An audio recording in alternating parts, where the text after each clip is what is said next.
P T I के दोस्त इन दिनों लंबे लंबे सांस भरकर कहते हैं, ओहो फौज। देखा जाए तो अब इनकी किस्मत में ये हॉके और हामा ही रह गई। और इस एतबार से कभी यही हल्के फौज की तारीफ करते नहीं थकते थे। खराबी तो ये भी है, आज भी अगर फौज इमरान खान से बात करने के लिए तैयार हो जाए तो यही फौज बहुत अच्छी फौज हो जाएगी। जैसे इन दिनों नून लीग वालों के लिए है, सियासी जमातों और उनके वोटरों सपोर्टरों की लड़ाई इदारों में बैठी शख्सियात से रहती है, इदारों से। अगरचे पीटीआई ने तो इदारे से भी लड़के देख लिया।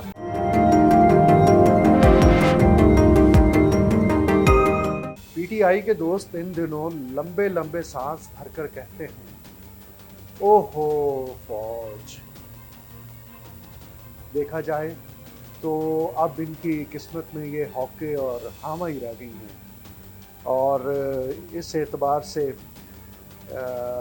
कभी यही हल्के फौज की तारीफ करते नहीं थकते थे। खराबी तो ये भी है कि आज भी अगर फौज इमरान खान से बात करने के लिए तैयार हो जाए तो यही फौज बहुत अच्छी फौज हो जाएगी।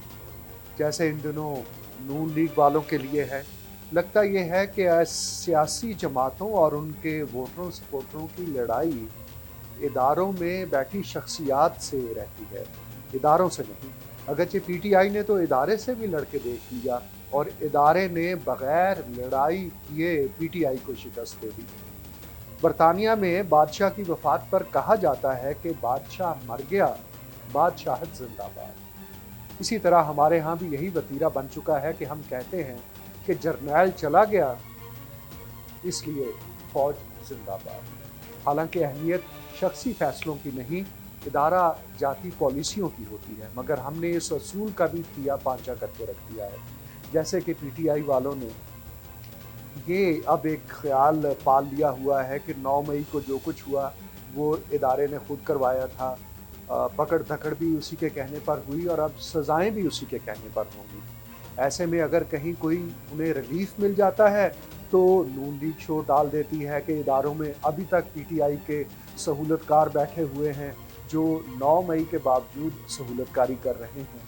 इदारा जाती पॉलिसी के खिलाफ नवाज शरीफ और बेनज़ीर भुट्टो ने मिसाक जमहूरियत करके उसका रास्ता रोकने की कोशिश की तो इदारे ने इमरान खान की मकबूलियत में हवा भर ली और क्या नून लीग, क्या पीपल्स पार्टी, सबको आगे लगा लिया। आज इदारों से वो लोग चले गए जिन्हें नवाज शरीफ के खिलाफ समझा जाता था, तो वो लोग आ गए जिन्हें इमरान खान के खिलाफ समझा जाता है।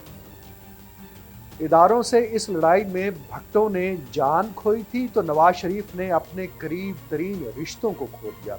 देखते हैं इमरान खान क्या खो गए। सवाल ये है कि रियासत और रियासत के अवाम के साथ ये मजाक किसने शुरू किया था। देखा जाए तो ये काम एक सिविल ब्यूरोक्रेट गुलाम मोहम्मद ने किया था जो पाकिस्तान के पहले गवर्नर जनरल थे। उन्हीं के हक में अदलिया का पहला गलत फैसला आया और उन्हीं की काबीना में अयूब खान और सिकंदर मिर्ज़ा शामिल थे। लेकिन गुलाम मोहम्मद को गवर्नर जनरल ख्वाजा नाज़मुद्दीन ने बनवाया था जो कि सेल्फ नॉमिनेटेड प्राइम मिनिस्टर थे पहले 1951 के। चुनाचे कहा जा सकता है कि ये मजाक शुरू तो सियासतदान और ब्यूरोक्रेट ने किया, मगर अब ये खेल उनके हाथ से निकलकर फौज और अदलिया के पास जा चुका है। ये खेल ख़त्म करने के लिए अवाम को वोट की ताकत का इस्तेमाल करना होगा, इसलिए वोट ज़रूर दीजिएगा। जी, किसको दें भाई, ये फैसला आप अपने आप से पूछ कर कीजिएगा। शुक्रिया।